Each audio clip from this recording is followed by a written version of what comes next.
Hey guys, it is Mr. King again. I am out today from class, so if you're at home, this is going to be your home lesson. If you're here at class, this is just for the substitute to play, so you know what's going on for today. Well, guess what? We're going to break from our shoe design pieces, and we are going to get into kind of the little kid project a little bit, just because it's fun to turn off your brain sometimes and do the kid thing. And it's Friday, so why not, right guys? So we're gonna do a really cool thing. We're gonna do this basically like aquatic fish drawing, and then we're gonna end up doing this neat, see this splotchiness all over here is actually an ink transfer. And I'm gonna show you guys how to do that. It's pretty cool. You can do it at home too. What you're gonna need for this project is gonna be a nice thick paper of some sort. It can be watercolor paper or cardstock. I'm using cardstock here because it's pretty inexpensive to use and cheap. And then also tissue paper. You want some sort of colored tissue paper. Now most people have this with their wrapping supplies at home. If you don't, you can usually get it from the dollar store. So, those are both good options. Or if you can't there, Staples, Walmart, all those places have them. Anyways, you need those and then something to color with. It can be water-based markers, but they will kind of bleed a little bit. Or it can be permanent markers like Sharpies. That's a great one to use. Or crayons will work fine. Or colored pencils are also a good option too.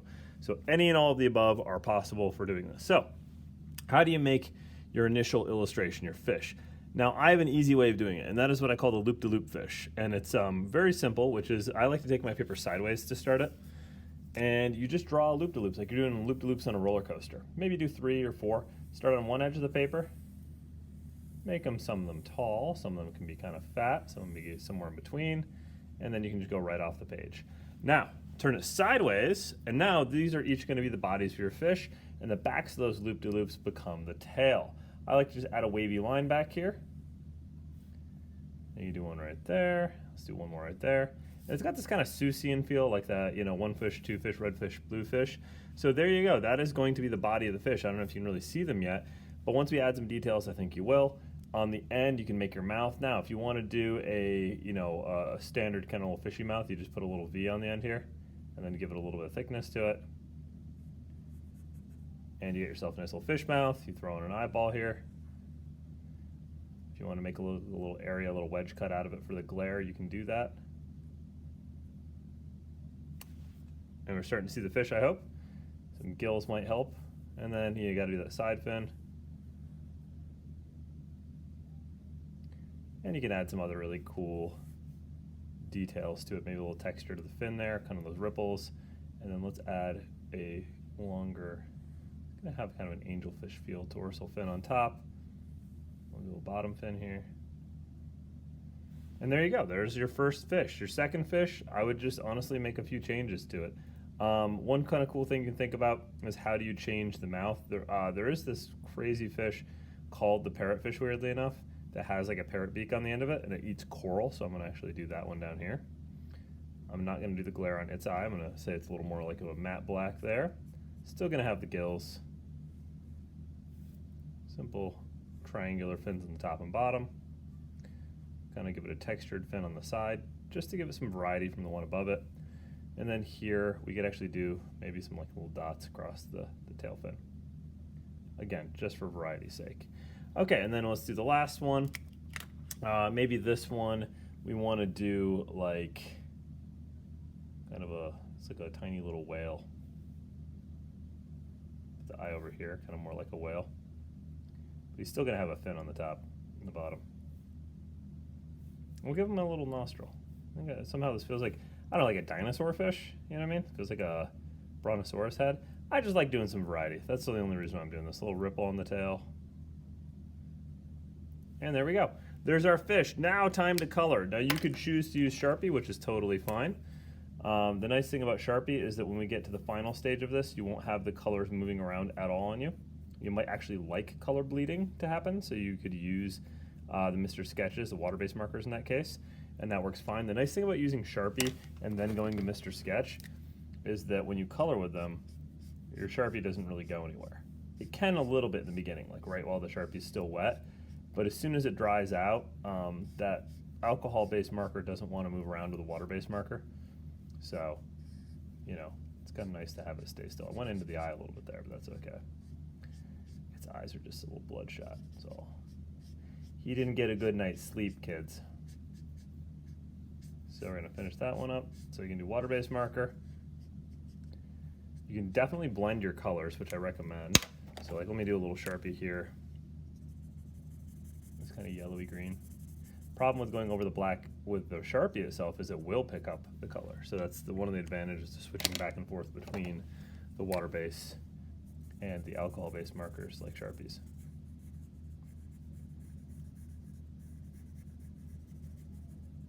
And we'll get some kind of color blending going on here between the green and the yellow. And so you can do some cool things with color blending that way. You could use colored pencil. That works absolutely fine too.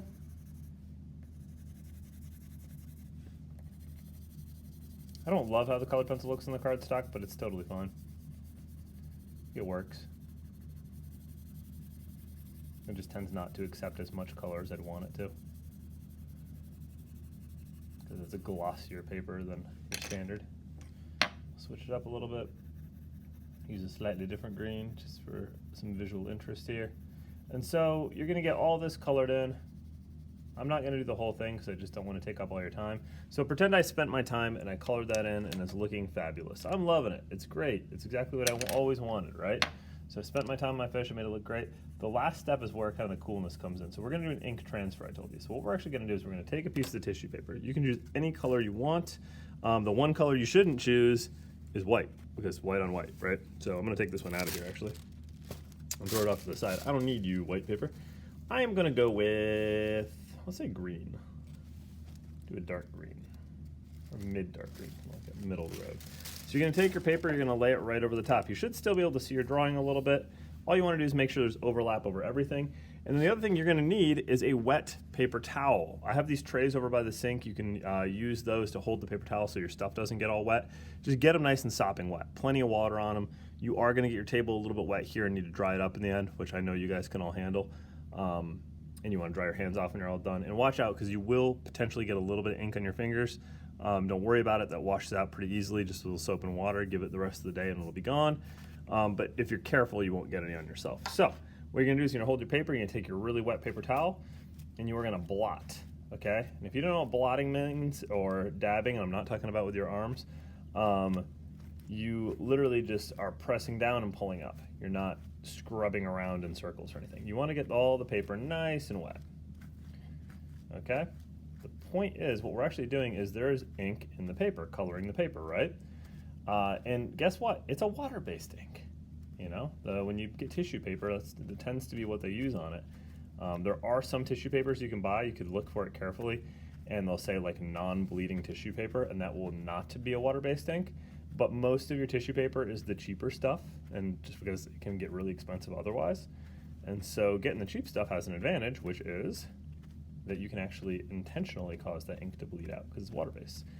So we can check our work a little bit and peel this up and see, ooh, this really, really bled across.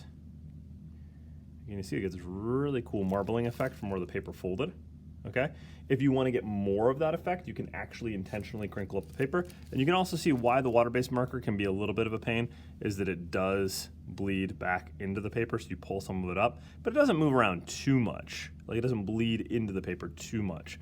So it's really not an issue. You can use the water-based marker just as well as almost anything else.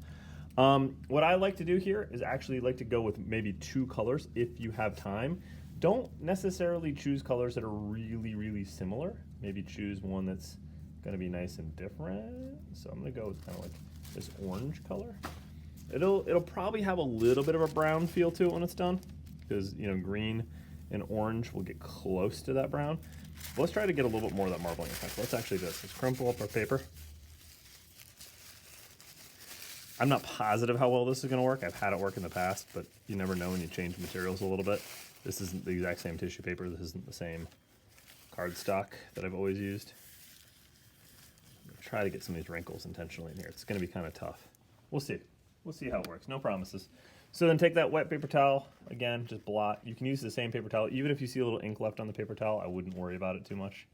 We're not perfectionists here, where we're going to be super crying about just a little bit of that ink bleeding back in. It's going to be a subtle change here. Okay, you're just going to notice a little bit of the orange getting into the green. It's not going to be as extreme as when I put the green down the first time.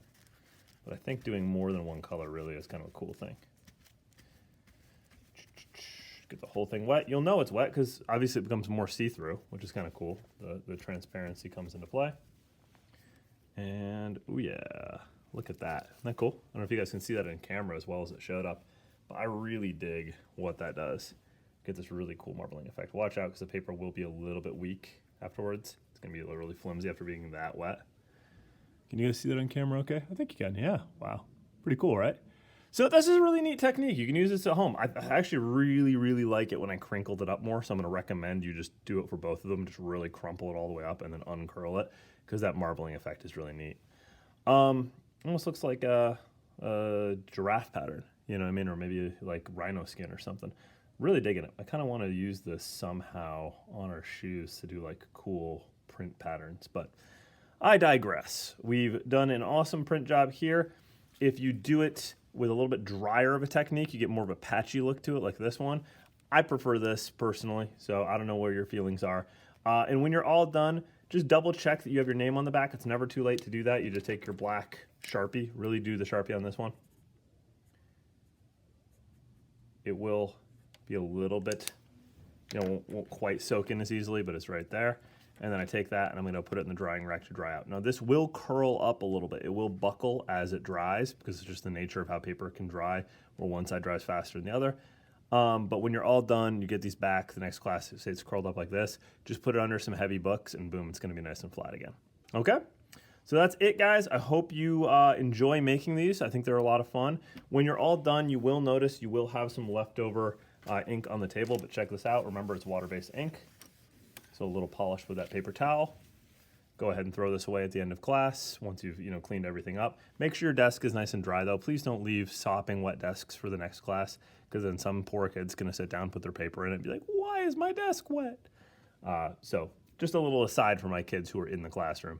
But yeah, have a great one. If you're at home, I hope you guys get a chance to do this too. I think it can be a lot of fun. Experiment with it. You can do all kinds of different stuff and I will see you later. All right, bye guys.